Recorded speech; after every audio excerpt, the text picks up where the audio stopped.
You done? Okay, good morning. It's your girl, Squeeze Jones, aka Killer Queen T, aka Blackout T. I know y'all like Squeeze. Why is you sounding down?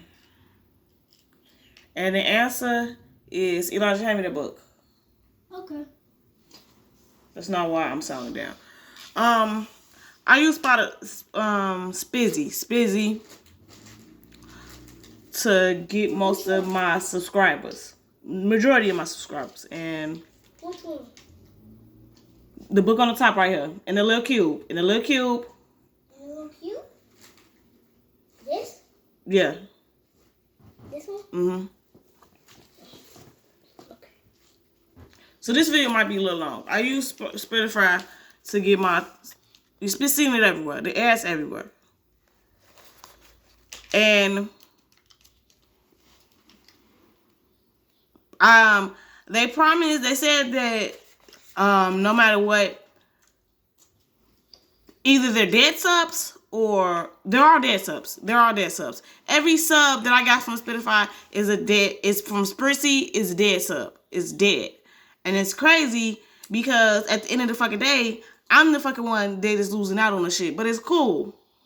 I spent almost $300 on Spotify because Spotify was supposed to help me. It was supposed to give me live subs. They were supposed to be coming back. Either I've been blackballed or Spotify just did not do what the fuck it said to do. And it's pointless for me to continue to put funds into the shit if they're dead subs. You mean Spotify? And I got 1,069 subs, and none are coming back. So clearly they're all dead subs. And I know you like Squeeze. Well, if you're gonna post regardless, what's the problem? Well, it wouldn't be no problem, except I'm losing. At this moment, I'm losing watch time. I can't gain watch time to only lose the same watch time that I just gained. It's not making any sense. And it's like, okay. So you over here, you broke my cord. You broke my, you don't let me have nothing. All right, cool. So my life is just falling apart. It's falling apart. Nothing's going right at all. I'm about to probably be homeless, jobless. I was never really looking into this as an income, but still, just to be blackballed on here is not helping the situation. Elijah 10, my son is fibbing to me, lying to me.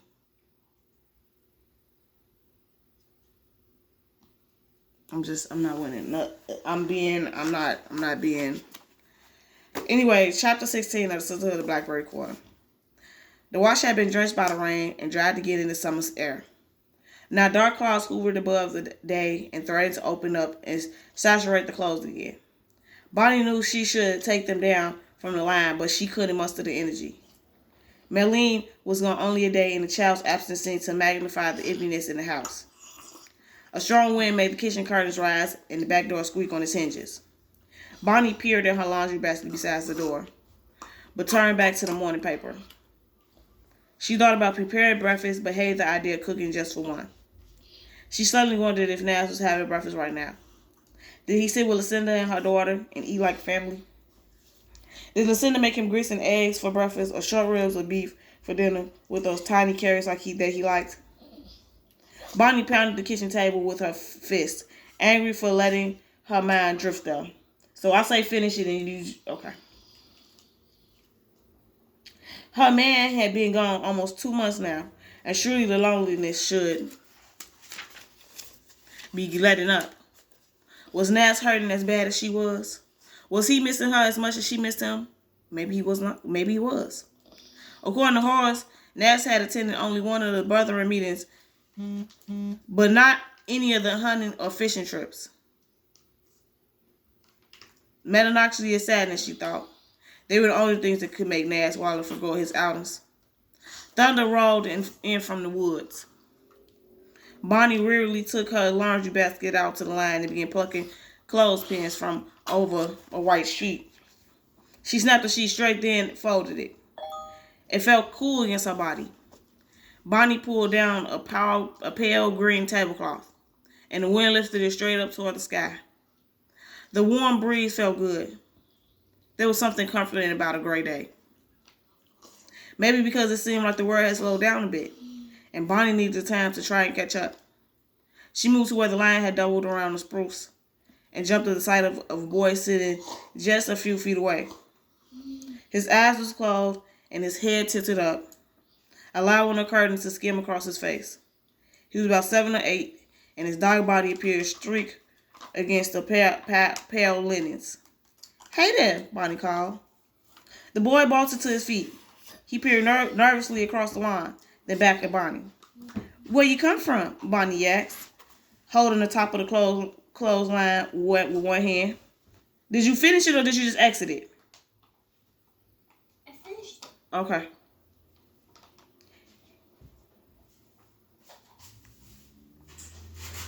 "Where you come from?" Bonnie asked, holding the top of the clothesline with one hand. He didn't answer. "What's your name, boy?"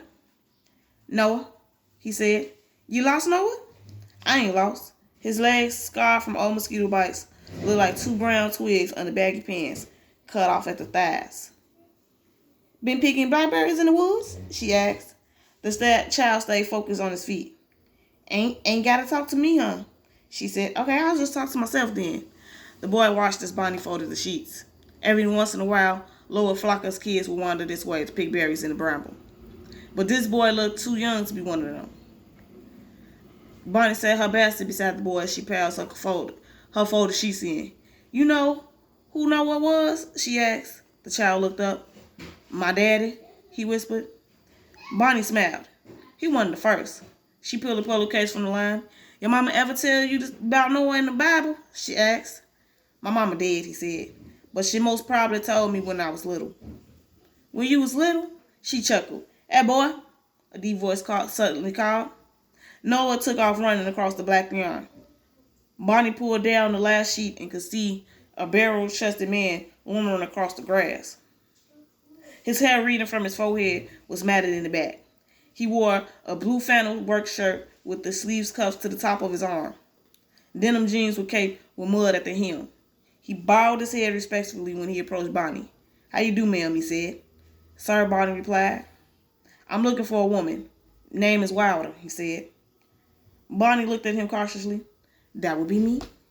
"Okay," he said nervously. "Didn't know if I come to the right place. I saw that big old brick house a few miles back. Didn't expect no woman lived there, though. Ain't had no womanly touches." "I see. Name is Noah Bailey Sr., ma'am," he said. "This my son, Noah Bailey Jr."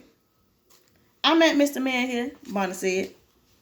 Senior Bailey's face was as tight and tan as a bulldog's. "Well," he stuttered, "my son, Noah is his name." Bonnie knew Noah Bailey Sr.'s type.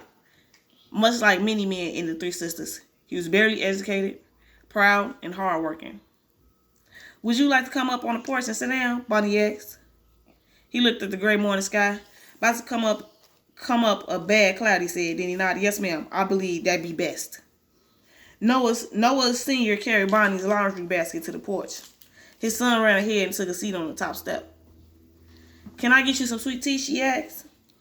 "Yes, ma'am," the boy cut in. "Noah," the boy barked, "you keep your mouth shut. You hear me, boy?" "Yes, sir," the boy answered. "If I might make a suggestion," Bonnie said, "suppose I'll take Junior in the house and get him a drink. Then we could talk." The father thought for a minute. Yes, ma'am," he said, finally responding. "That'd be okay." The boy's eyes opened like 2 searchlights when they entered the house. Bonnie watched as he took in the jars on the counter filled with flour and cornmeal, as well as the daisy-shaped magnets that dotted the refrigerator doors. Which number is largest? That's my stuff. Bonnie, she pulled out a kitchen chair. "You want to eat something?" she asked. He looked out toward his dad. "What you got?" he whispered. "Got some peanut butter," she whispered back. "Got any ham?" Bonnie pulled her head back, surprised by his nerve. "How about turkey?" she said. She asked. "Okay," he said. From the refrigerator, she removed 4 wrapped carcass, cut several pieces, and set them down between 2 slices of brown bread. Noah's skinny legs wagged under the table as he leaned his elbows leaned on his elbows and watched. Bonnie had forgotten how easy older children were. Unlike adults, she didn't feel the need to keep up a conversation. And unlike babies, her attention didn't have to be on them the whole time. She set the sandwich before him, along with a glass of cold milk. He dug in like a grown man. How old are you, Noah? 7, he replied. Big boy. He kept on eating. Ain't from the Three Sisters, are you, ma'am? Ain't from around here? We drove a long way, he replied. I see. And how come you aren't in school? Sometimes I go to school, he said after chewing. And sometimes I gotta peek pictures with my daddy. He suddenly looked at Bonnie with concern. You best go talk to him, ma'am, he said. He gets powerful mad when he gotta wait. Is that right? Yes, ma'am. Well, Bonnie said, I best be on my way then. Bonnie filled the glass with sweet tea. She took it outside and handed it to Mr. Bailey. Oh, y'all, I'm a little thirst.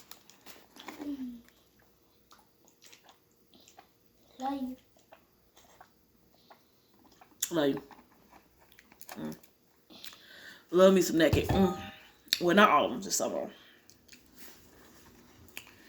Thought she might change your mind. Thank you, ma'am, he said, taking a gulp. He wiped his mouth with his fingertip. My boy, he started. His mama died of rheumatic fever when he was 4. Sorry to hear that. Okay, do you want her to take the baby? Been me and him ever since. He swallowed the ice cubes in the glass. I ain't no mama, he said, and that's what that boy need. Bonnie was beginning to see that some men like Noah Bailey, like Nas, were almost afraid of children. It didn't matter if they were boys or girls, but other men were good with children. They would allow that softness it took to care for them and still be men. I heard you found homes for children, he said. Heard from who? A young girl I know that used to set for Noah. I thought maybe you could take him. Mr. Bailey avoided Bonnie's eyes. She could feel his guilt. Still, she couldn't help but wonder how, after 7 years, a man or a woman could part with their child. Then again, after receiving 9 children so far, Bonnie realized that she was trying to answer for women, and now a man, through her own perceptions, her own life experience. The fact was that Bonnie had never been poor, never felt hopeless, and more, she had never been a mother. Hadn't had a child as old as Noah, Bonnie admitted. He ain't no trouble. It ain't that. Got him a first mouth sometimes, he said apologetically. But I tightens us up right quick, and he be just fine. That's your last mouth. Come on. That's it. Bonnie worked to keep a curious expression on her face. Fact is, the father went on, I ran out of patience with the boy. Ain't his fault, though. I worked at the barnyard orchard more than 14 hours a day. Up near Columbia? Yes, ma'am, he said. That's where we from. I comes home at night, and I swear for Jesus. Don't swear, Bonnie said. Sorry, ma'am. Just that I lose tolerance with the child. Sometimes I yell at him when he don't deserve it. Sometimes I go upside his head when he ain't done nothing but breathe too hard. No, I don't need that. No, sir. The father stretched his leg out to reach into the pocket of his blue jeans. He pulled out a crumpled envelope and handed it to Bonnie. Ain't much, he said. Mr. Bailey, my boy should have more. Should have a place with a mama, a backyard, and he looked around. A place like this. How does the boy feel about this? I done left him with so many folks over the years. I expect he'd be glad to settle in one place. Noah cried because he want to go to school every day. And darn well should. He don't need my anger. And I shouldn't be giving him down the road about things that don't concern him. Noah Bailey leaned closer to Bonnie. The boy is scared of me. Every boy is scared of their daddy. No, ma'am, he said. I mean, he really is scared. Part of Bonnie didn't want to hear the man's admission. But another part of her knew that this was why Noah Bailey was sitting across from her. This was why the child seemed so jittery. A couple of months ago, he explained, I got to whooping on him bad. I broke 2 ribs and put him in the hospital. Dear, Bonnie whispered. Wasn't the first time I lost myself like that. The man's brown eyes glistened with shame. I ain't proud of what I did, he said. But I ain't no mama. I ain't got that patience and kindness in need. Can you help me, ma'am, he asked. You know what? We got to applaud him for admitting his weaknesses, admitting his faults, and admitting that, hey, he don't think he the one for the job. Bonnie looked through the screen and could see the side of the boy, clacking his heel nervously against the chair as he ate. She thought about the children at the county home. Would it be as hard for her to find a home for Noah, an older child, as it was for Eddie Grace? Bonnie considered the families on the sisterhood list. They had Pacific babies, one even going as far as requesting a girl instead of a boy. Bonnie had never turned the child away, but she had doubts as to whether she could find a home for Noah. You do understand, Bonnie started, that if I find a place for Noah, you might not see him again? Long as he be happy, the father answered. And safe. Bonnie handed him back the envelope. I can't take your money, Mr. Bailey, she said. That'd be against the law. But I'll try my best. And I ain't never placed no big child before. But I'll do what I can. He slipped the envelope back into his pocket. How about I mow your lawn, paint your porch, or I thank you kindly, Bonnie said. But that might not be best. I understand, he said. Noah, he called out. The father stood up when his son came to the kitchen door. The boy stepped outside, his upper lip lined with milk. I need to get on, said Mr. Bailey. You coming back? The boy asked. Don't think so, the father answered. The boy's face remained expressionless. Bye, he said. Noah Sr. stuffed his hands in his back pockets. Miss Bonnie here, she gonna find you a mama. Which number is smallest? Somebody good. Would that be okay with you, Noah? Bonnie asked. Yes'm, was all the boy replied. You need to man yourself, you hear? His father said. Yes, sir. The father walked down the steps. They came back and embraced his son, landing 2 loud claps on the boy's back. He nodded his thanks to Bonnie. Then he left. Noah perched on his knees in the kitchen chair. Are we hungry? Okay. He leaned on the table and watched as Bonnie dashed vanilla extract into the bowl. The brown liquid swirled into the yellow cake batter, then settled in the center of the bowl.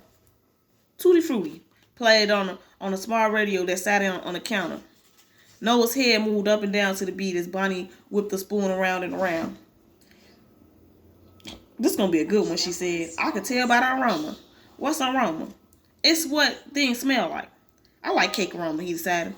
I like cookie aroma too. And fried chicken aroma. Don't like no hog aroma though. I believe it's only called aroma when something smells good, she explained. Noah looked confused.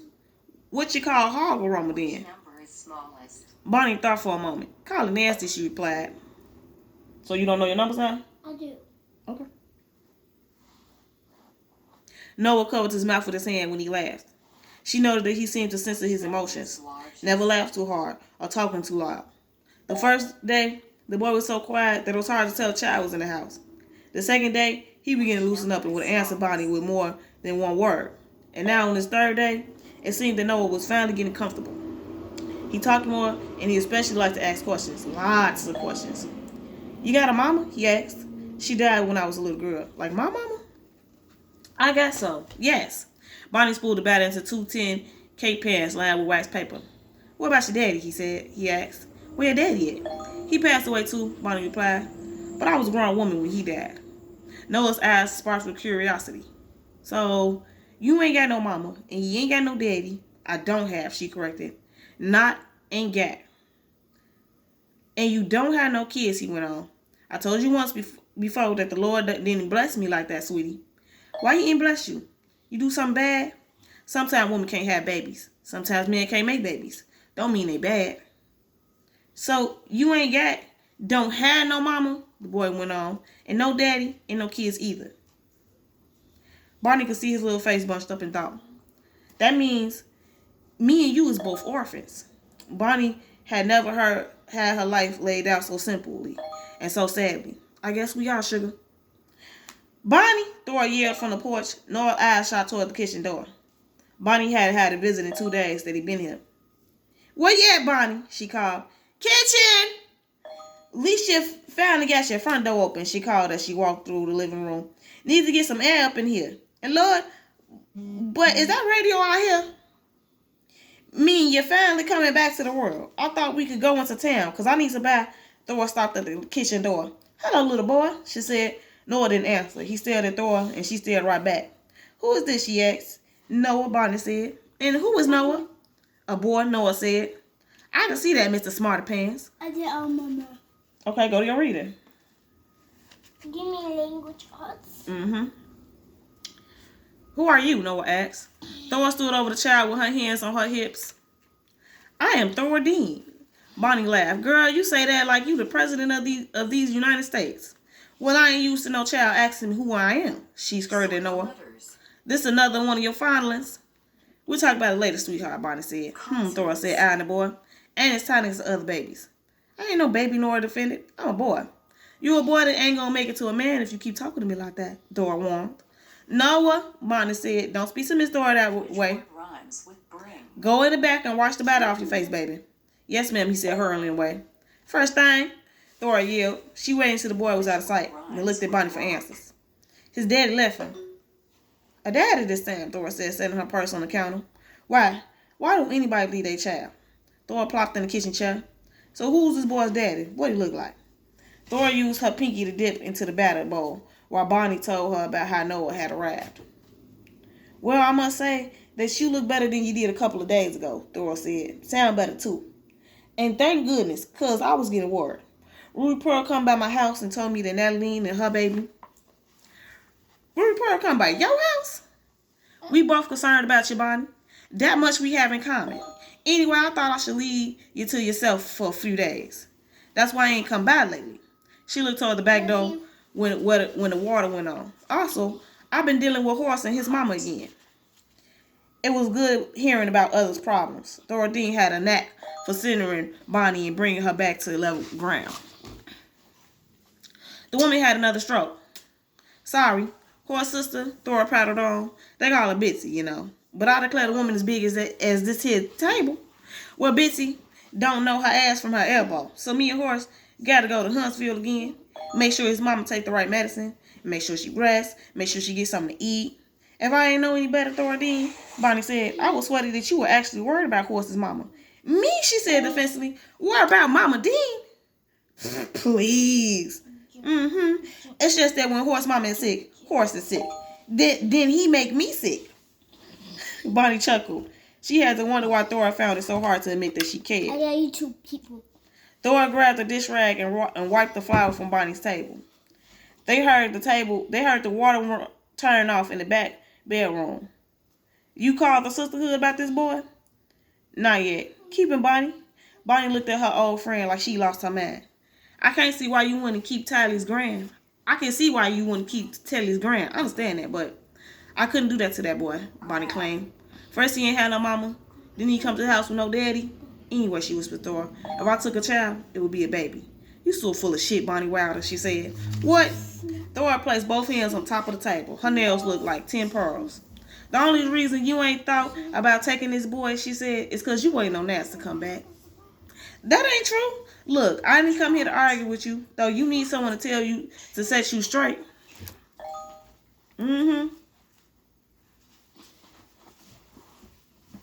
I come to get you out of the house. Thor hooked her purse onto her forearm.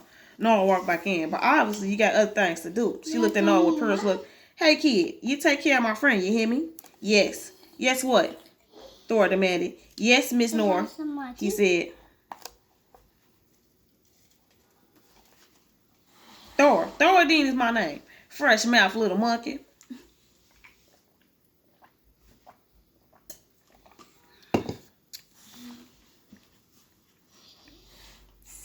Bonnie follows her to the door. Ruby Pearl told me about the birthday party that she fixing to have for Wayne, Thor said. She invited all the sisterhood ladies and they had kids and grandkids and such. Ain't that gonna be fun? I expect to see you there. You gonna bring your child? Thor teased. He ain't my child, Bonnie whispered. Nora came outside and stood behind her on the porch. Boy's looking right comfortable here, Thor said, and so are you. Bye-bye, baby. Okay. I vote she keep the child. What does the baby like? Like I said, this video is gonna be a little long because I'm finna just go ahead and give y'all the whole chapter. I'm not finna split it up or nothing. So, but the way the community be acting, I should be able to go up to 45, but you know, I got a lot of dead subs. YouTube is gonna take. I wonder. This is my thing about dead subs. But Because I'm at a pause right now. I'm at a pause, so I'm not even. I got a little minute before I get y'all the next chapter. Come on. You supposed to be doing work, not all up in my business. Come on, do your homework. So this is my thing. That all of the time that they're taking from me is the time that I got from these dead subs, which means that at one point or another they were actually watching the videos and all that. So my question is, since now they're taking that time, are they going to take the dead subs back too? Y'all like, Squeeze, ain't nobody got time for this. I'm trying to figure it out because Spritty, the last time I paid for Spritty, they gave me over like 30 subs. And mind you, this is something that YouTube is pushing. This is something that YouTube is pushing. So if YouTube is pushing this dead sub shit on me, does that mean that YouTube never had faith in me? Okay, I'm ready for mine. But I refuse not to post every day, so you stuck with me. Ruby Pearl's front yard was decorated with blue and white balloons and a thread silver banner across the top porch that read "Happy Birthday." She had taped 4 red cutout letters that spelled Ryan's name. Most of the grown guests sat in a half dozen folding chairs that Ruby Pearl had set up on the porch. 3 snack tables held place with potato chips, pretzels, deviled eggs, and fried chicken wings. Delphine was trying to lead the game, a giant step in the yard, a hopeless effort. Most of the kids were too young and too bolting out of line to run through the yard instead. "Noah," Delphine yelled, "get them kids out of Ruby Pearl's roses. The thorns tear their legs up." Ruby Pearl's yard looked different than it did a year ago. Then the front doors were locked and the porch was bare. The whole area was quiet and dead. Now red and pink tulips sprung up in flower beds on either side of the house, and the porch was littered with colorful plastic balls and trucks. Ruby Pearl drifted in and out of the house to fill the snack bowls, the Kool-Aid pitcher, and to keep watch over the chicken wings still frying on the stove. She wore shorts and a tank top on this pretty summer day. Such a difference from the belted dress and the scarf that once covered her face. "Delphine," Ruby Pearl called before she stepped into the house, "we fixing to sing happy birthday, so start rounding up the kids." For Bonnie, it was more than Ryan's party. It was her anniversary. After a year ago, Ryan's mama had showed up at the door and dropped the child in her arms. About a year ago, her life had changed. Delphine gathered up her own 6-year-old Elendor and Olivia's 4-year-old boy Damien and brought them back to the circle of children playing just beneath the porch. Noah shuttled Miss Eileen's 2 grandchildren, Luna and Henry, plus Jenna Dixon's little girl, Rachel. "Noah's a big help, ain't he?" Miss Eileen asked. "He cleaned his room," Bonnie said proudly. "Washed dishes and even tried to mow the lawn." "A little man already," said Olive. The ladies of the sisterhood had found about Noah one at a time, for Bonnie never officially called them. Thor had told Miss Eileen, and Ruby Pearl had mentioned the boy to Olive, who told Delphine.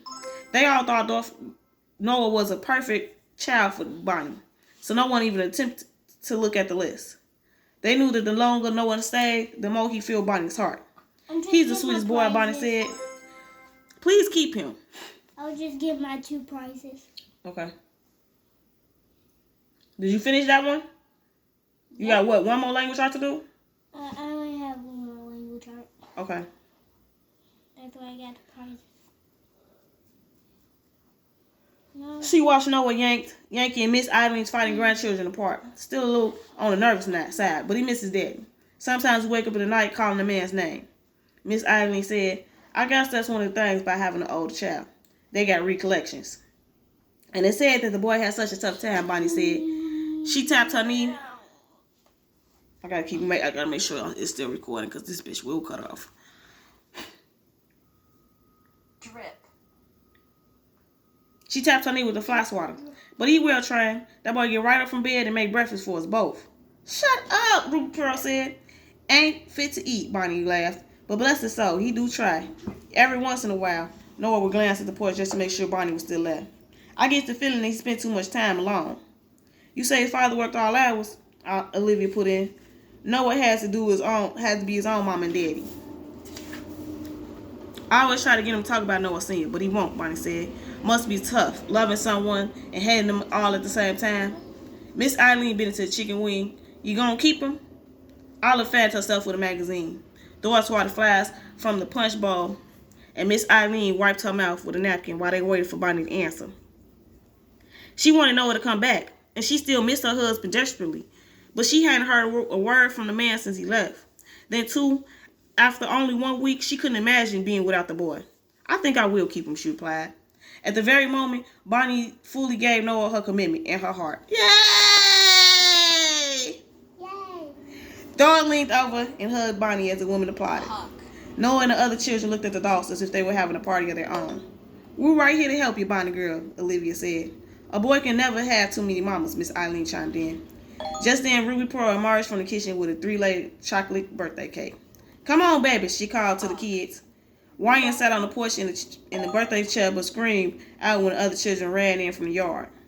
Olivia and Daphne got them settled around the cake. Bonnie draped her arms around Noah. Run. She felt proud. I'm just checking the time. I want to make sure it's recording because if it stops recording, I'm going to be so hurt. Son. She felt proud, not only of him, but of herself. This party this day was a testament to something that she done right. Something she had done from her heart. For the first time in months, her tears weren't for a broken heart, but for a job well done. Ruby Pearl had just lit the first candle when Pan's car stopped in front of the house. He got out and stood at the bottom of the steps for a moment, witnessing the festivity occasion. Most times the lady tensed up when Pan came around, but today, the celebratory mood continued as if God himself had sanctioned this gathering. Hey there, Pan, Miss Eileen called. You come just in time for cake and ice cream, report said. Can't stay for cake. Pan stood at the bottom of the steps.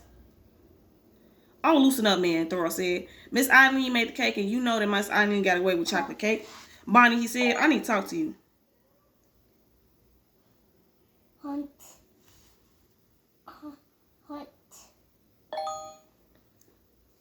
There was something about the way Pan was standing. Something about the tone of his voice, his grave expression, and the way she shifted the brim of his cap that suggested that something was wrong. The woman must have sensed something, too, for Delphine shuttled the kids into the house to eat their cake. Noah stood inside the screen door. Maybe we should talk privately, Pan said. It's okay, Bonnie said. These are my sisters. Pan nodded. Tilly come to me, he started. Again, Thora said. That woman always trying to fill your mind with. She say, Pan went on, that you helped Natalie run away. Say you helped her and her boyfriend. I ain't helped nobody, Bonnie said defensively. That girl come to me looking for her child. It was her child. You give her money, Pan said. Barney gripped the side of her skirt. I gave her $12, and I gave her $8, Ruby Pearl put in. Pan shut his eyes. Ruby Pearl said, what in the world is this about? They been looking for Natalie for the past 2 weeks. Tilly and Cal.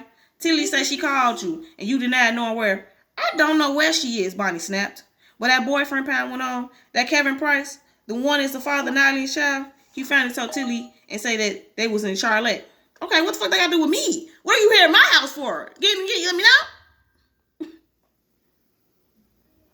Well, there you are then, Bonnie said dismissively. He said that Natalie was real sick. So sick that he had to call a doctor. Pan shifted his hat in his hand. Natalie died in the hospital. The woman's smug expression faded. Even Dora went quiet. The afternoon that Natalie came by sped through Bonnie's head like the movie reel rewinding in the cinema house. She knew the girl was recovering from a difficult delivery. So did Ruby Pearl, but neither had done anything to stop her. And Bonnie could have stopped her. She could have insisted the girl sit down and rest herself. She could have called the doctor. She could have called Tilly. She could have called Pat. You don't know what you're doing here, Bonita. Bonnie sat on the step and lowered her face in her hands. This is too much. It's too damn much. Thora put her hand around her friend. I know what she thinking, she whispered, and this ain't your fault. Bonnie Wilder and Jesus Christ. Bonnie tried to stand, but her legs gave out, and she fell back onto the steps. How the fuck is you blaming her, though? I told you to end this thing, Pan said. I even looked the other way when I believed you would. But Tilly went on to the sheriff and told him everything. Now he said, I got to round up as many of your kids as I can find and take them over to the country home. That's crazy, Thoriel. You know that ain't right, Pan. Miss Eileen and Daphne remained quiet. They looked terrified. I'm sorry, Ruby Pearl, he said. You mean, why ain't she cried? He nodded. Bonnie couldn't face Miss Eileen. Olivia, Delphine, and especially not Ruby Pearl saw him. Like he's trying to play God, but Mo, she couldn't look at Pan when he cuffed her. Then he placed Bonnie, a frightened Noah, and a screaming Wyatt in his patrol car and took them all away. Damn. Love you. So that's the end of that chapter. Bonnie went to jail. Noah looked like he not finna have a family. So I would say leave a comment, leave a like, sub, and all that, but at this point, the algorithm gotta let you find me, and but I don't think that would happen. So if this video, you find this video, then leave something. If not, if it's too long, just leave it. and we'll be back tomorrow. Bye.